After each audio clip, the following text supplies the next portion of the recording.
क्या आपके पास बहुत सारे टास्क हैं और आप इन्हें करने के बारे में सोचकर जम जाते हैं? तो इसका जवाब हमारे पास है। आज के मॉडर्न ज़माने में हम जितना समझ सकते हैं उससे कहीं ज़्यादा काम करने की कोशिश में रहते हैं। ऐसा इसलिए है क्योंकि हमारे आसपास करने को बहुत कुछ है। ये बुक आपको यही सिखाएगी कि कुछ चीज़ों को हम कैसे छोड़ सकते हैं, अपनी लाइफ की 5 कैटेगरीज़ पर अपना फ़ोकस कैसे रख सकते हैं और ऐसा टाइम मैनेजमेंट रूटीन कैसे बना सकते हैं जो वाक़ई में काम करता है और आपको इसके लिए बस 18 मिनट्स ही चाहिए। ऑथर के बारे में पीटर ब्रैगमैन सीनियर बिजनेस लीडर्स के एग्जीक्यूटिव कोच है। वो ब्रैगमैन पार्टनर्स जो प्रोफेशनल के लिए कोचिंग फर्म है के फाउंडर और सीईओ भी हैं। पीटर सीईओ और सीनियर मैनेजर्स को बेस्ट परफॉर्मेंस देने में उनकी हेल्प करते हैं। वे 16 किताबों के बेस्ट सेलिंग ऑथर भी हैं। इंट्रोडक्शन। क्या बड़े सपने देखते हैं? आमतौर पर जिन लोगों के सपने बड़े होते हैं वो बहुत बिजी रहते हैं। उनके पास रोज़ करने वाले टास्क की एक लंबी लिस्ट होती है और उनके पास सांस लेने तक का भी समय नहीं होता। लेकिन ऐसा करना आपके और आपके गोल्स के लिए सही नहीं है। अगर आप हमेशा टायर्ड फील करेंगे तो आप में किसी भी काम को जल्दी ख़त्म करने की एनर्जी नहीं बचेगी और आप क्रिएटिव भी नहीं रह पाएंगे। इसके लिए आपको एक ऐसे सिस्टम की ज़रूरत पड़ेगी जो सच में काम करती हो। ये बुक आपको इम्पोर्टेंट चीज़ों पर फोकस करना और अपने काम को कैसे करना है वो सिखाएगी। इस बुक से आप अपनी लाइफ को ऑर्गेनाइज करना सीखेंगे और आप ये भी रियलाइज़ करेंगे कि कभी-कभी आपको रुक कर अपनी लाइफ की स्ट्रेटजी के बारे में दोबारा सोचना चाहिए ताकि आप बेहतर बन सके। अपनी रिएक्शन को कंट्रोल करके अपनी लाइफ को कंट्रोल कैसे करना है, आप वो भी सीख जाएंगे। जब आप अपने इमोशन को अपने फैसले लेने देते हैं तो ये बहुत गलत होता है। इसलिए आपको कुछ सिंपल ट्रिक्स सीखने होंगे क्योंकि खुद को पहचानने से ही सक्सेस का रास्ता खुलता है। तो ये बुक आपको अपने पैशन को चुनने में गाइड करेगी। इसके लिए आपको सबसे पहले इस बुक में बताए गए 4 एलिमेंट्स पर फोकस करना होगा। अपने पैशन को ढूंढने के बाद आप अपने दूसरे स्टेप की तरफ बढ़ सकते हैं जो है अपनी लाइफ के फोकस एरियाज को चूज़ करना। अगर आप एम्बिशियस हैं तो इस चैप्टर से आप अपने स्कोप को बेहतर तरीके से समझेंगे और उसे बोझ जैसा महसूस नहीं करेंगे। इन प्रिंसिपल्स को जान लेने के बाद लास्ट चैप्टर आपको टाइम मैनेजमेंट रूटीन सिखाएगी जिससे आपकी लाइफ बदल सकती है। तो क्या आप अपनी लाइफ को 18 मिनट्स में चेंज करने के लिए तैयार हैं? आगे बढ़ने की होड़ को कम करना। हम सब अपनी गलतियों को मानने से डरते हैं। कुछ लोग जब किसी प्रोडक्ट को शुरू करते हैं तो फुल स्पीड में काम करते हैं। वे सोचते हैं कि ऐसा करने से उनको सक्सेस जल्दी मिल सकती है। लेकिन कभी-कभी रुक कर, सांस लेकर और फिर अपनी स्ट्रेटेजी के बारे में दोबारा सोचना चाहिए। जब भी आपको लगे कि आप कुछ गलत कर रहे हैं तो आपको कुछ देर के लिए खुद को स्लो कर देना चाहिए। अगर आप एक बहस या झगड़े में फंसे हैं और आपको लग रहा है कि आप शायद गलत साइड खड़े हैं, तो आपको अपनी स्पीड को स्लो करके ध्यान से सोचना चाहिए कि आगे क्या करना है। दूसरी स्ट्रेटजी है रुक कर फिर से शुरू करना। चलिए मानते हैं कि आप अपना एक बिजनेस शुरू करना चाहते हैं और आपको लगता है कि आप गलत डायरेक्शन में जा रहे हैं या फिर आपका आइडिया सक्सेसफुल नहीं हो सकता। इससे पहले कि आप अपने फेल होते बिजनेस में ज़्यादा टाइम और पैसे लगाएं, आपको ऐसी सिचुएशन में रुक कर सब कुछ फिर से शुरू करना चाहिए। आइए डॉक्टर एलन वेसनफील्ड का एग्जाम्पल लेते हैं। वो Columbia school of public health के डीन थे और उन्होंने हमेशा दूसरों की मदद में ही अपना ज़्यादातर जीवन बिताया है, खासकर एचआईवी से ग्रस्त लोगों की मदद में। डॉक्टर एलन एक बड़े लीडर थे और उनके गुजर जाने के बाद स्कूल ऑफ पब्लिक हेल्थ का नाम उनके ऊपर रख दिया गया। एक बार डॉक्टर एलन छोटे बच्चों को वैक्सीनेशन देने पर अपने दोस्त ली के साथ डिबेट कर रहे थे। डॉक्टर एलन इस सब्जेक्ट में नॉलेज रखते थे और उनका मानना था कि बच्चों को वैक्सीन देनी चाहिए। अपनी बात को सही साबित करने के लिए उन्होंने सॉलिड फैक्ट्स दिए जिससे ये बताया गया कि किस तरह वैक्सीन ने लाखों लोगों को पोलियो और मिजल्स जैसी खतरनाक बीमारियों से बचाया है। दूसरी तरफ उनकी दोस्त ली वैक्सीन के खिलाफ थे। ली ने इंटरनेट में एक आर्टिकल पढ़ा था जिसके बेसिस पर वे अपनी बात को सही मान रहे थे। उन्होंने कहा कि वो आर्टिकल साबित करता है कि वैक्सीन से काफ़ी लोगों को नुकसान पहुंचा है। डॉक्टर एलन इस सब्जेक्ट के एक्सपर्ट थे, इसलिए वे ली के बिना ठोस सबूत वाले आर्टिकल के ऊपर हंस भी सकते थे, लेकिन उन्होंने ऐसा नहीं किया। उन्होंने उन्होंने गुस्सा करने और खुद को साबित करने के बजाय बहस करना बंद कर दिया। थोड़ा स्लो हुए और थोड़ी देर सोचा। फिर डॉक्टर एलन ने ली से कहा कि उन्होंने उस आर्टिकल को नहीं पढ़ा है और उसे पढ़ने के बाद ही वे अपना फीडबैक देंगे। काफ़ी लोग ये सोचते हैं कि अगर वे अपनी गलती मानेंगे तो वे अपना सम्मान, पोजीशन और पावर खो देंगे, लेकिन सच्चाई इसके ठीक उल्टा है। पूरी दुनिया के सामने अपनी गलती को मानना एक स्ट्रांग और मजबूत शख्स होने की निशानी है। इसलिए अगर आपकी कोई बात या फिर कोई काम नहीं बन रहा हो, तो उसे ख़त्म करके कुछ और नया शुरू करने में कोई गलत बात नहीं है। अपने ज़िद में अपने फ्यूचर के मौक़ों को मत खोइए। ऐसी सोच जो आपको रोके रखे उसे छोड़ देना चाहिए। यही सक्सेस पाने और आगे बढ़ने का रास्ता है। आपको याद है आपके स्कूल के मैथ्स के टीचर को आप पसंद नहीं करते थे और उनकी ही वजह से आप मैथ्स में फ़ेल हो गए थे और शायद डिग्री भी नहीं ले पाए थे। बहुत सारे लोग ऐसे ही जाल में फँस जाते हैं क्योंकि हम बाहर के फैक्टर्स को हमारी प्रेज़ेंट सिचुएशन के नतीजों पर हावी होने देते हैं। अपने फैसलों के बारे में बात करें तो हमें लगता है कि हमारी लाइफ को कंट्रोल हमारे हाथ में है, पर आप गलत हैं। अक्सर किसी ट्रिगर पर जब बिना सोचे झट से रिएक्ट करते हैं तो उसकी वजह से आप इन नतीजों पर पहुंचते हैं। एग्जाम्पल के लिए आपके मैथ्स टीचर जिन्होंने आपको कम मार्क्स देने का डिसीजन लिया, आपको अपना फोकस बदलना होगा। लाइफ के ट्रिगर को हमारे नतीजों को कंट्रोल करने देने की बजाय आपको खुद ही अपने नतीजों को कंट्रोल करना होगा। आप ऐसा तभी कर पाएंगे जब आप ये सोच लेंगे कि आपको क्या नतीजा चाहिए। फिर आपको स्लो हो जाना चाहिए और वैसा रिएक्शन ढूंढना चाहिए जो गारंटी देगा कि आपने जैसा सोचा है वही नतीजा निकलेगा और आपको मनचाहा सक्सेस मिलेगा। इस बुक के ऑथर पीटर एक कंसल्टेंट भी है। उनके एक क्लाइंट का नाम हंटर था जिनकी कंपनी पर बहुत सारे केस चल रहे थे और उनका नाम प्रेस के सामने बहुत ही खराब था। पीटर हंटर के प्रॉब्लम्स को सुलझाना चाहते थे।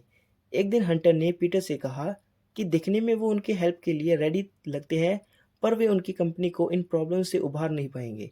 हंटर ने पीटर से यह भी कहा कि उन्होंने पहले भी बहुत सारे कंसल्टेंट्स को हायर किया था और पीटर के फेल हो जाने के बाद आगे भी कंसल्टेंट्स को हायर करते रहेंगे। इस बात को सुनकर पीटर को बहुत बुरा लगा और हंटर के ऑफिस से निकलने के बाद उन्होंने फौरन अपने अंकल को कॉल किया और अंकल से कहा कि वे हंटर को पसंद नहीं करते, इसलिए वे उनकी कंपनी में काम नहीं करेंगे। अंकल इस बात को सुनकर हंसे और पीटर को एक इम्पोर्टेंट लेसन सिखाया। उन्होंने कहा कि ये ज़रूरी नहीं कि हम जिसके साथ बिजनेस करते हैं वो हमें पसंद आए, हमें तो बस अपने बिजनेस या काम पर ध्यान देना चाहिए। इसलिए पीटर ने डिसाइड किया कि वे हंटर के लिए काम करेंगे और वहाँ उन्होंने काफ़ी सालों तक काम भी किया। एक दिन पीटर हंटर की ऑफिस गए और वहाँ शेल्फ में अपनी लिखी हुई बुक देखी। पीटर ने पूछा कि क्या हंटर ने उस बुक को पढ़ा है। हंटर ने जवाब दिया, हाँ, उसने उस बुक को पढ़ा है और ये भी बताया कि बुक बहुत अच्छी है। उस एक बातचीत ने पीटर के मन में हंटर के लिए उनकी सारी भावनाओं को बदल दिया। अब वे हंटर को पसंद करने लगे थे। अगर पीटर ने हंटर को नापसंद करने की वजह से उसकी कंपनी में काम नहीं किया होता तो उन्हें वो जॉब नहीं मिलती जो उन्हें सालों तक पैसे देती रही। यही होता है जब हम अपनी रिएक्शन को डिसाइड करने देते हैं कि हमें आगे क्या करना चाहिए, और इन्हीं वजह से हम बहुत सारे अच्छे मौके भी खो देते हैं। Choosing your next move at the intersection of four elements. हम बहुत ही शोर शराबे वाली दुनिया में रहते हैं और बहुत सारी चीज़ों को करना चाहते हैं। कभी कभी हमें ये लगता है कि हम ये नहीं कर पाएंगे क्योंकि हमें पता ही नहीं होता कि क्या चूज़ करना है। फिर आखिर में हम कुछ भी चूज़ ना करने का फैसला लेते हैं। आप अभी से इस पर काम करना शुरू नहीं करेंगे तो आगे जाकर लाइफ में इतने ज़्यादा मौके आएंगे कि आप डिस्ट्रैक्ट हो सकते हैं। आपको 4 एलिमेंट्स पर ही फोकस रखना है। फर्स्ट एलिमेंट है, आपको अपनी ताकत के बारे में पता होना चाहिए और इसमें मास्टर बन जाने तक खुद को इम्प्रूव करना चाहिए। जब आप उस बात पर अपना फोकस रखते हैं जिसमें आप बेस्ट हैं, तो आपके जीतने के ज़्यादा चांसेस हैं। सेकंड एलिमेंट, अपनी कमज़ोरियों से भागिए नहीं बल्कि उसे अपनाइए। तो इन कमज़ोरियों से फ़ायदा उठाने की कोशिश कीजिए। अगर लोगों को पता चलेगा कि आपको अपनी कमज़ोरी से कोई तकलीफ़ नहीं है, तो आपको कोई हरा ही नहीं पाएगा। थर्ड एलिमेंट, अगर आप में कुछ बात है जो सबसे यूनिक, सबसे अलग है, तो उसे चेंज मत कीजिए। दुनिया से अलग और डिफरेंट होना बहुत बड़ी बात होती है। जब आप वही करते हैं जिसे पूरी दुनिया फॉलो कर रही है, तो आप कंपटीशन में शायद ही जीत पाएंगे। इसलिए आप में जो बात अलग है उसे एक एडवांटेज की तरह लीजिए और उसका फ़ायदा उठाइए। फोर्थ एलिमेंट है अपनी लाइफ का पैशन ढूंढना। जब आप आने वाले साल की प्लानिंग शुरू करेंगे तो आप फोकस अपनी इच्छा पर रखें, न कि उन चीज़ों में जिससे आप पैसे बनाते हैं। आपका पैशन ही एक ऐसी चीज़ होनी चाहिए जिसे आप हमेशा कर सकें और उसे करने के लिए कुछ सोचना ना पड़े। चलिए एक परफेक्ट एग्जाम्पल देखते हैं कि कैसे एक इंसान ने अपनी कमजोरियों को अपनाकर उससे अपना काम बनाया। जॉफ एक सक्सेसफुल आदमी है और बड़े दिल वाले हैं। चैरिटी फाउंडेशन को अपनी जायदाद का बड़ा हिस्सा देना उनका सबसे बड़ा अचीवमेंट था। एक बार जॉफ अपने दोस्त के साथ लंच कर रहे थे, तभी वहाँ वेटर ऑर्डर लेने आया। जॉफ ने उससे श्रिम्प सैलेड मंगवाया, लेकिन कहा कि उन्हें अपना सैलेड सैल्मन के साथ चाहिए, श्रिम्प के साथ नहीं। वेटर ने हंसकर जॉफ से कहा कि वो इसका अरेंजमेंट तो कर देंगे, लेकिन उन्हें इसके लिए एक एक्स्ट्रा डॉलर देना पड़ेगा, क्योंकि सैल्मन श्रिम्प से ज़्यादा महंगा है। कुछ पल सोचने के बाद जॉफ ने कहा कि अब वे श्रिम्प ही लेंगे, सैल्मन नहीं। हालांकि जॉफ काफ़ी अमीर है, लेकिन फिर भी वे $1 की भी कीमत समझते हैं। कुछ लोग कह सकते हैं कि जॉफ बहुत कंजूस है या फिर अजीब है, लेकिन उन्हें जॉफ की इस सोच के बारे में कुछ नहीं पता जिसने उन्हें सक्सेसफुल बनाया है। जॉफ अपने प्रिंसिपल्स को बहुत ही स्ट्रिक्टली से फॉलो करते हैं। उनका मानना है कि अगर कोई चीज़ रिटर्न में डबल वैल्यू नहीं देती, तो उसके लिए अपने पैसे लगाना बेकार है, फिर चाहे वो $1 ही क्यों ना हो। जोफ एक ऐसे एग्जाम्पल हैं जिन्होंने अपनी कमज़ोरी को अपने खिलाफ नहीं बल्कि अपने फ़ायदे के लिए इस्तेमाल किया। इन्हीं प्रिंसिपल्स की वजह से उन्होंने अपने आप को दौलतमंद बनाया। जोफ का पैसे के लिए जो ये अजीब नज़रिया है, उसे उन्होंने दिल से अपनाया है। अगर आप एक ऐसी ज़िंदगी जीना चाहते हैं जो दूसरों से अलग हो, तो आपको खुद को पहचानना होगा। आपको अपनी ताकत और कमज़ोरी के बारे में भी पता होना चाहिए, ताकि आप उन पर फोकस करके उन्हें अपने काम में लगा सकें। दूसरों से अलग होने की वजह से आपको शर्मिंदा होने की ज़रूरत नहीं है। आपको सक्सेसफुल बनना है क्योंकि आप अलग है, यूनिक है। क्या करना है डिसाइड कीजिए। क्या आपको वो वक्त याद है जब आपके पास करने के लिए बहुत सारे काम होते थे, लेकिन आपको पता ही नहीं था कि स्टार्ट कहाँ से करना है? हम सभी को इससे गुजरना पड़ता है। हमें लगता है कि किसी काम को ज़्यादा करने से हम ज़्यादा प्रोडक्टिव होंगे, लेकिन हकीकत में ये इससे ठीक उल्टा है। अगर आपकी लिस्ट में करने के लिए 20 काम हैं, तो आप थक जाएंगे और हार्डवर्क करने के बजाय आप बस रुक जाएंगे। हर साल आपका फोकस 5 चीज़ों पर होना चाहिए, जिसमें से 3 गोल अपने काम के लिए और दूसरे 2 गोल अपने पर्सनल लाइफ के लिए होने चाहिए। इसलिए जब आप अपनी टू डू लिस्ट बनाएंगे, तो उसमें सिर्फ वो 5 चीज़ें लिखिए जिनमें आपका फोकस रहता है। फ्योरेला एक मिड साइज टेक कंपनी की सेल्स हेड थी। उन्होंने पीटर की हेल्प मांगी क्योंकि वो बहुत कंफ्यूज्ड फील कर रही थी। फ्योरेला के पास करने के लिए काफ़ी कुछ था। उन्हें एशिया में सेल्स के परफॉर्मेंस के मुद्दे को सॉल्व करना था, यूएस टीम के कुछ प्रॉब्लम्स को भी फिक्स करना था और सीईओ के साथ स्ट्रेटेजी भी डिस्कस करनी थी। ये सब टास्क फ्योरेला के उस एक दिन के टू डू लिस्ट में लिखा था। इसके अलावा भी उन्हें बहुत कुछ करना था। फ्योरेला के पास इतना ज़्यादा काम था कि उन्हें पता ही नहीं था कि करना क्या है। वो बिल्कुल ठंडी पड़ जाती और कुछ भी स्टार्ट नहीं कर पाती थी। ऐसा इसलिए होता था क्योंकि उन्होंने पहले से ही इन कामों के आगे हार मान ली थी। उन्हें सांस लेने के लिए कुछ पल चाहिए थे। फिर जब फ्योरेला ने अपनी लिस्ट को ऑर्गेनाइज करने का सोचा, तो उन्हें उसमें ऐसे काम दिखे जो इम्पोर्टेंट नहीं थे। ये काम बस कैलेंडर में जगह घेर रहे थे और यही उन्हें परेशान करते थे। अगर आप एक एम्बिशियस शख्स हैं, तो आपको ऑर्गेनाइज होने की ज़रूरत है, वरना आप कुछ भी काम नहीं कर पाएंगे। सबसे पहले उन 5 कैटेगरीज के बारे में डिसाइड कीजिए जिनमें आपको इस साल फोकस करना है।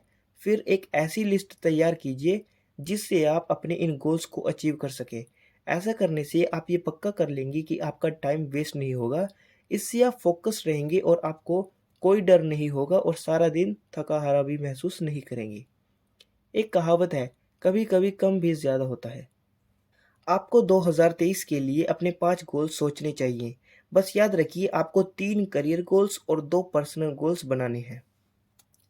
अपने टू डू लिस्ट में से ये चीज़ें निकालिए। अपने आप को फोकस करने के लिए 5 कैटेगरीज चूज़ कर लिए। जब आपने फोकस करने के लिए 5 कैटेगरीज चूज़ कर ली और उनके सारे टास्क को सही कैटेगरी में रखना भी सीख लिया, तो अब टाइम है कि अपने बाकी के दूसरे टास्क के बारे में सोचने का। सब कुछ ऑर्गेनाइज करने के बाद आपके पास वो टास्क बच जाएंगे जिनकी कोई कैटेगरी नहीं है, पर आप इन्हें करना भी चाहते हैं। तो आपके पास ऐसे काम भी होंगे जिसे आप दिन में कभी पूरा नहीं कर पाएंगे। तो आप ऐसे टास्क का क्या करेंगे? आप बैठकर अपनी लिस्ट का रिव्यू कीजिए। आपके पास 4 चॉइस है। आप इन टास्क को अभी कर सकते हैं या फिर कल या परसों के लिए भी डाल सकते हैं। आप इन टास्क को ऐसी लिस्ट में भी रख सकते हैं जिसे आप बाद में कभी न कभी ज़रूर करेंगे, या फिर इन टास्क को आप छोड़ दीजिए। ट्रिक ये है कि आपको किसी भी टास्क को 3 दिन से ज़्यादा टू डू लिस्ट में नहीं रखना चाहिए। इस अधूरे टास्क से आप थका-सा महसूस कर सकते हैं, इनके बोझ के नीचे दब सकते हैं और खुद को कहीं खो सकते हैं। ऐसा भी हो सकता है कि आपको गुस्सा आए और आप ऐसा व्यवहार करें जो आपके नेचर में न हो। आइए डॉव का एग्ज़ाम्पल लेते हैं। डॉव के पास एक सक्सेसफुल जॉब है, खुशहाल शादीशुदा ज़िंदगी और बच्चे हैं। वो इंटेलिजेंट भी है और अपनी कम्युनिटी का ख़्याल भी रखते हैं। डॉव काफ़ी बुक्स पढ़ते हैं जिसकी वजह से पार्टियों में लोग उनके आस-पास रहना पसंद करते हैं। हालाँकि एक दिन डॉव ने अपना फ़ोन फेंक दिया, जो उनके किसी एम्प्लॉय को लगते-लगते बचा। लेकिन इसके बाद उन्हें एहसास हुआ कि ऐसा करना उनकी आदत नहीं है, ये उनकी पहचान है ही नहीं। डोव एक अच्छे इंसान हैं जिन्हें सारे लोग पसंद करते हैं, तो आखिर उस दिन उन्हें हुआ क्या था? सिंपल तरीके से कहें तो उनके टास्क की लंबी सी लिस्ट को लेकर वे परेशान थे। डोव के काफ़ी काम ऐसे रह गए थे जिन्हें वे पूरा नहीं कर पाए थे। इस वजह से वे खुद को बेकार महसूस करते थे। उनके पास जो भी अचीवमेंट थी, उन्हें लेकर वे बिल्कुल खुश नहीं थे। उन्हें लगता था कि वे और भी बहुत कुछ कर सकते हैं। फ़ोन फेंकने के बाद डोव ने माफ़ी मांगने की कोशिश की और सब कुछ ठीक करना चाहा। लेकिन प्रॉब्लम ये थी कि लोगों के सामने उनकी एक गलती भी लोगों का नज़रिया बदल सकती थी। यही वो पल था जो डोव की पहचान बन गई, क्योंकि वो अपनी टू डू लिस्ट को सही तरीके से चला नहीं पाए थे। अगर आप डोव की तरह गुस्से से नहीं फुरना चाहते तो आपको एक सिंपल सी ट्रिक सीखनी चाहिए। हर सुबह आपको अपने फ़ोन अलार्म को 1-1 घंटे के लिए सेट करना चाहिए। फिर आप खुद से 2 सवाल कीजिए। पहला सवाल, जो पिछला 1 घंटा गुज़रा, क्या मैं उसमें प्रोडक्टिव रहा? दूसरा, ऐसा मैं क्या कर सकता हूँ जिससे अगला 1 घंटा पहले वाले से बेहतर हो? ऐसा करने से आपका फ़ोकस अभी के टास्क पर टिका रहेगा और लिस्ट में बाकी टास्क आपको बेचैन नहीं करेंगे। आपको अपने हर घंटे को यूज़ करना चाहिए। अपनी डेली रूटीन तैयार कीजिए। क्या आपको एक दिन में सब कुछ करने का टाइम मिल जाता है? बेशक नहीं। सब लोग शिकायत करते हैं कि उनके पास टाइम की कमी है और यही प्रॉब्लम है। हमने पिछले चैप्टर्स में जाना कि हमें अपनी टू डू लिस्ट के 5 कैटेगरीज पर फोकस कैसे करना है, जिनमें 3 कैटेगरीज अपने काम या जॉब से रिलेटेड और बाकी पर्सनल लाइफ के लिए होते हैं। एक ऑर्गेनाइज्ड लिस्ट रखने से टाइम की कमी की प्रॉब्लम एक मैजिक की तरह ख़त्म नहीं हो सकती। असली चैलेंज तो है कि आपको अपने प्लान की एग्जीक्यूशन, यानी कि आप अपने प्लान को कैसे चलाते हैं। इतने इतने सारे डिस्ट्रैक्शंस के रहते हुए आप अपने प्लान पर कैसे टिके रह सकते हैं, ये एक बड़ा सवाल है। जवाब बहुत ही सिंपल है। आपको एक रूटीन बनाना पड़ेगा। ये है 18 मिनट्स टेक्निक। सबसे पहले हर सुबह अपनी टू डू लिस्ट के प्लानिंग के लिए 5 मिनट लगाइए। याद रखिए, आपको वही काम लिखने हैं जो आपके 5 कैटेगरीज में फिट बैठते हों। फिर हर घंटे आपको 1 मिनट के लिए अपनी प्रोडक्टिविटी चेक करनी चाहिए और देखना चाहिए कि आप कैसे और इम्प्रूव कर सकते हैं। सबसे लास्ट स्टेप है हर रोज़ दिन के आखिर में 5 मिनट के लिए ये रिव्यू करना कि आपका दिन कैसे बीता। आप ये पूछ सकते हैं कि आपने दिन भर में क्या सीखा, आपको कौन सी बात में इम्प्रूव करना है। जैक ललॉन एक फिटनेस गुरु थे। वो लोगों से भरी नावों के साथ खुद को बांधकर 1 मील तक स्विम करके इन नावों को खींचने के लिए फेमस थे। ऐसा करना काफ़ी यूनिक है, जिसके लिए काफ़ी पावर चाहिए। जैक का शो टीवी पर आता था और ये शो अमेरिका के टीवी पर चलने वाला सबसे लंबा फिटनेस शो था। ये 34 सालों तक चला था। लोगों को ये नहीं पता था कि जैक एक टीवी सेलिब्रिटी से बढ़कर थे। उन्होंने बहुत सारे एक्सरसाइज मशीन बनाए जो पूरी दुनिया में मशहूर थे। इनमें से एक था वेट सिलेक्टर्स मशीन, जो हेल्थ क्लब में यूज़ होता था। जैक के सक्सेस का सीक्रेट बहुत ही सिंपल था। उन्होंने अपने लिए एक सॉलिड रूटीन बनाई थी जिसे वो रोज़ फॉलो करते थे। जैक हर सुबह 2 घंटों के लिए एक्सरसाइज करते थे, जिनमें से 1.5 घंटों के लिए वेट लिफ्टिंग करना और बाकी के आधे घंटे में स्विम या वॉक करना शामिल है। 90 साल की उम्र में जैक गुजर गए, पर आखिरी दिनों तक वे अपनी उम्र के बावजूद अपना रूटीन फॉलो करते रहे। उनकी लिखी हुई आखिरी बुक थी लिव यंग फॉरएवर, जो उनकी 11वीं बुक थी। 90 की उम्र में बुक लिखना आसान बात नहीं है, लेकिन अपनी ओल्ड एज में वेट लिफ्ट करना सुपर ह्यूमन जैसा है। जैक को पता था कि अपना फोकस कहाँ रखना है और वे इस बात को कभी नहीं भूलते थे। उन्होंने कभी एक दिन की भी छुट्टी नहीं ली क्योंकि वे अपनी रूटीन के पावर में बिलीव करते थे। अगर आपको भी जैक जैसा एक्स्ट्राऑर्डिनरी और सक्सेसफुल बनना है तो आपको अपने गोल्स को अपना रिचुअल बनाना होगा। 18 मिनट्स रिचुअल को अपनी लाइफ में अप्लाई करना शुरू कीजिए और देखिए कि आपकी लाइफ रोज़ कैसे बेहतर होती है। तो अब आप जान गए हैं कि कैसे अपनी 18 मिनट्स खर्च करके अपनी लाइफ को बदल सकते हैं। ये जानने के बाद अब आप थोड़ी देर रिलैक्स कर सकते हैं। आपको जो भी बातें रोक कर रखती हैं, आपको उन्हें छोड़ना होगा। खुद की गलतियों को मानना कमज़ोरी नहीं है, बल्कि ये एक स्टेप है जिससे आप बेहतर सोचेंगे और अच्छा काम करेंगे। आपने यह भी सीखा कि अपने रिएक्शन को कैसे कंट्रोल करना है ताकि आप अपनी लाइफ को कंट्रोल कर सके। यह हमेशा अपनी इमोशंस पर डिपेंड नहीं करता। आपको अपने फैसलों के बारे में स्मार्ट होना ज़रूरी है और भले ही कितना मुश्किल क्यों ना हो, आपको हमेशा सही स्टेप लेना चाहिए। आपकी लाइफ को बदलने के लिए आपको 4 एलिमेंट्स पर फोकस करना होगा। ये एलिमेंट्स है आपकी ताकत, कमज़ोरी, आपके डिफरेंसेस और लाइफ के पैशन। इस बुक में आपने हर साल अपनी लाइफ के 5 एरिया को कवर करने के लिए अपने गोल्स को कम करना सीखा। अगर आप 5 से ज़्यादा कैटेगरीज पर फोकस करते हैं तो आप इसमें उलझ भी सकते हैं, क्योंकि आपके सबको एक साथ हैंडल नहीं कर पाएंगे। आपको 18 मिनट्स की रूटीन भी सीखी जो आपको फोकस करने में हेल्प कर सकती हैं और आपके डिस्ट्रैक्शन को भी हटाती हैं। इस रूटीन को फॉलो करने के लिए आपको रोज़ सुबह 5 मिनट अपनी प्लानिंग में लगाने चाहिए। फिर आपको हर घंटे 1 मिनट के लिए अपनी प्रोडक्टिविटी को चेक करना चाहिए और दिन खत्म होने पर 5 मिनट अपने पूरे रिव्यू को देखना चाहिए। इस रिचुअल को रोज़ फॉलो करके आप अपनी सक्सेस के लिए एक स्ट्रॉन्ग फाउंडेशन बना सकते हैं। तो इंतज़ार किस बात का? 18 मिनट्स टेक्निक को यूज़ करके आप अपने गोल्स को हासिल कर सकते हैं। आप ऐसी डेली रूटीन बनाइए जो आपके लिए बनी है, विनर्स के लिए बनी है। फाइनली अगर आप इस समरी के एंड तक पहुंच गए हैं तो कॉन्ग्रेचुलेशंस, क्योंकि बहुत ही कम लोग होते हैं जो नॉलेज के ऊपर अपना टाइम इन्वेस्ट करते हैं, वरना आप कहीं और भी तो टाइम वेस्ट कर सकते थे। So thank you for listening the whole summary.